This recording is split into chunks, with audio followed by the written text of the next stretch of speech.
আসসালামু আলাইকুম এভরিওয়ান, সবাইকে নতুন ভিডিওটিতে আবারও জানাচ্ছি স্বাগতম। আপনারা আমার স্ক্রিনে দেখতে পাচ্ছেন একটি স্যামসাং টেলিভিশন, মডেলটি আমি লিখে দিয়েছি। আপনারা আশা করি দেখতে পাচ্ছেন এটি স্যামসাং টেলিভিশন। এটার মূলত যে ধরনের প্রবলেম ছিল সেটা হচ্ছে আপনার সাউন্ড ছিল, সব কিছু ঠিক ছিল, বাট ছবি আসতো না। এটা হচ্ছে আমরা ব্যাক কভারটি খুলে ফেলেছি।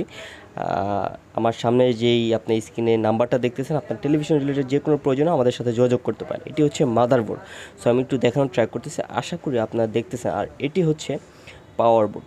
সো এইখান দুইটার থেকে প্রবলেম হতে পারে। তো আমরা হচ্ছে আগে ফুল ডায়াগনোসিস করবো আর আপনাদেরকে দেখানোর ট্রাই করবো। যেহেতু খুবই সংক্ষেপের মধ্যে ভিডিওটি করি, আমরা ফুল ডিটেলস আপনাদের ইনফরমেশন আমরা ডিসক্রিপশনে দিয়ে থাকি, আপনি একটু চেক করে দেখে নেবেন।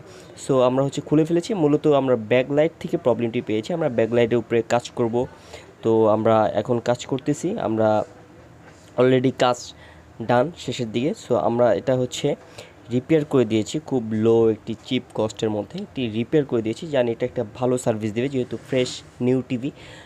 ইলেকট্রনিক জিনিস যে কোনোভাবে প্রবলেম হতে পারে। সো ফাইনালি ডান হয়ে গিয়েছে। আপনাদের অবশ্যই ধন্যবাদ ভিডিওটি ক্লিক করার জন্য। যাদের টেলিভিশন রিলেটেড সার্ভিস প্রয়োজন থাকবে আমাদের সাথে যোগাযোগ করবেন। দেখেন, সমস্যা যেখানেই হোক সমাধান এখানে। সো ডিসক্রিপশন ফলো করবেন। ধন্যবাদ সবাইকে ভিডিওটি ক্লিক করার জন্য। আর অবশ্যই চ্যানেলটিকে সাবস্ক্রাইব করতে ভুলবেন না।